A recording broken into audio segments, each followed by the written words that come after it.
오늘은 역사의 참된 주관자라는 제목으로 하나님의 말씀 증거하도록 하겠습니다. 오늘 본문은 구스와 애굽을 향한 하나님의 엄중한 심판과 그분의 우주적인 통치를 선포하는 내용을 기록하는 말씀입니다. 당시 남유다는 북쪽에서 거세게 밀고 내려오는 아수르 제국의 위협 앞에 놓여 있었습니다. 이 거대한 제국의 침략 앞에서 유다의 백성들은 두려움에 사로잡혔고 자연스럽게 남쪽의 강대국인 구스와 애굽을 의지하여 동맹을 맺고자 했습니다. 눈에 보이는 강한 군사력과 경제력을 가진 나라들이 자신들을 지켜줄 구원자처럼 보였기 때문입니다. 먼저 이사야 선지자의 시선은 나일강 상류의 강대국 구스를 향합니다. 구스의 사절단은 반아수르 동맹을 맺기 위해 갈대배를 타고 다급하게 강을 오르내립니다. 그들은 강인하고 장대한 체격에 매끄러운 피부를 가진 세상이 두려워하는 강력한 민족이었습니다. 그러나 하나님은 이스라엘을 향해 그들의 동맹 제안을 거절하고 사절단을 돌려보내라고 말씀하십니다. 이는 하나님께서 하늘 보좌에서 조용히 그러나 불꽃 같은 눈동자로 이 모든 역사를 지켜보시고 계셨기 때문입니다. 하나님은 침묵하는 듯 하시지만 결코 방관자가 아니십니다. 가장 정확한 때를 스스로 아시고 낫으로 그 연한 가지들을 쳐내실 것입니다. 세상이 두려워하던 구스의 막강한 군대는 한순간에 산의 독수리들과 땅의 들짐승들에게 던져져 여름과 겨울을 나는 먹잇감으로 전락하고 맙니다. 인간의 눈에 보였던 거대한 군사력이 하나님께서 정하신 때 앞에서 얼마나 무력하고 허무한 것인지를 여실히 보여주는 장면입니다. 이어서 하나님의 심판은 당시 세계 최고의 패권국이자 풍요의 상징이었던 애굽을 향합니다. 하나님께서 빠른 구름을 타고 애굽에 강림하시자 그들이 그토록 의지하던 우상들이 두려움에 떨고 애굽 백성들의 마음은 물같이 녹아내립니다. 이때 하나님의 심판은 외부의 적을 통한 공격이 아니라 애굽 내부를 스스로 붕괴시키는 방식으로 임합니다. 형제가 형제를, 이웃이 이웃을 치는 극심한 내전이 일어나고 찬란했던 애굽의 정신과 지혜는 완전히 길을 잃어버립니다. 더욱 치명적인 것은 애굽의 생명줄이자 신으로 추앙받던 나일강이 말라버린다는 사실입니다. 풍부하던 나일강의 물줄기가 끊어지자 악취가 진동하고 갈대와 부들이 시들며 강을 의지해 살아가던 어부들과 세마포를 짜는 직조공들은 모두 일자리를 잃고 통곡하게 됩니다. 지혜롭기로 이름났던 바로의 모사들마저 하나님께서 부어주신 어지러운 영으로 인해 어리석은 자가 되어 취한 자가 비틀거리듯 애굽 전체를 멸망의 길로 이끕니다. 결국 머리든 꼬리든 종려나무 가지든 갈대든 애굽이 할 수 있는 것은 아무것도 남지 않게 됩니다.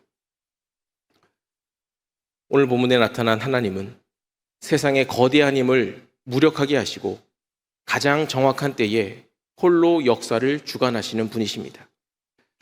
당시 남유다는 아수르라는 아수르의 위협이라는 현실적 공포 앞에서 하나님을 온전히 신뢰하기보다 눈에 보이는 강대국인 구스와 애굽의 힘을 빌려 살 길을 도모하려 했습니다.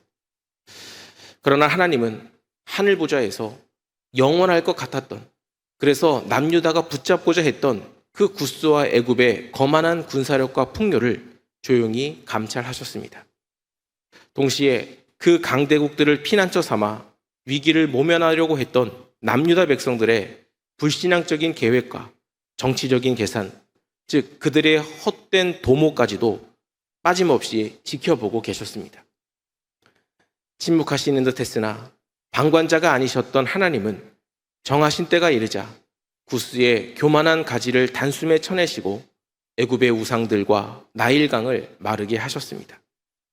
이를 통해 하나님은 세상을 호령하던 세상의 제국들의 힘이 얼마나 무력한지 폭로하실 뿐만 아니라 썩은 지팡이에 불과한 그 힘에 기대어 구원을 얻으려고 했던 유다 백성들의 어리석은 연대와 도모를 철저히 흩으십니다. 겉보기에 거대한 세상의 힘도 그 힘을 빌리려는 인간의 계산도 하나님 앞에서는 헛될 뿐이며 역사의 참된 주관자는 오직 만군의 여호와 한 분뿐임을 선명하게 드러내십니다. 이러한 역사의 주관자이신 하나님을 깊이 깨달을 때 우리는 삶을 지탱하기 위해 붙들고 있던 헛된 의지처들을 내려놓고 주님 안에서 참된 안식을 누릴 수 있게 됩니다. 우리 역시 삶의 거센 위협에 몰려 남유다 백성들처럼 반응할 때가 있습니다. 하나님의 약속보다 당장 눈앞의 현실적인 위기가 더 크게 느껴져서 내 삶을 지켜줄 만한 나만의 애굽과 구스를 찾기 위해 분주히 행할 때가 있습니다. 재정적인 여유, 사람들의 인정, 세상의 지위와 시스템이 나를 구원해줄 든든한 동맹구처럼 여겨지는 겁니다. 그러나 하나님은 오늘 말씀을 통해 우리가 그토록 의지하고 붙잡으려고 하는 세상의 힘이 결국 시들고 마를 연한 가지에 불과함을 보여주십니다. 하나님께서 세상의 교만과 우리의 헛된 도모를 꺾으시는 것은 우리를 절망시키기 위함이 아닙니다. 오히려 우리 영혼이 헛된 우상과 썩은 지팡이에서 손을 떼고 참된 생명과 구원의 반석이신 하나님께로 방향을 돌이키도록 이끄시는 거룩한 은혜라는 겁니다. 복음은 스스로를 구원하기 위해 애쓰던 모든 헛된 수고를 십자가 앞에 내려놓을 때 비로소 참된 평안이 주어짐을 선포합니다. 내 삶의 문제들을 세상의 방법으로 해결하려는 조급함을 멈추고 하늘 보좌에서 가장 선하고 정확한 때에 우리를 위해 일하고 계시는 아버지 하나님을 바라볼 수 있는 저와 여러분 되시기를 소망합니다. 역사의 주관자가 나의 아버지이심을 믿는다면 우리는 흔들리지 않고 그 자녀된 특권을 누리며 살아갈 수 있을 것입니다.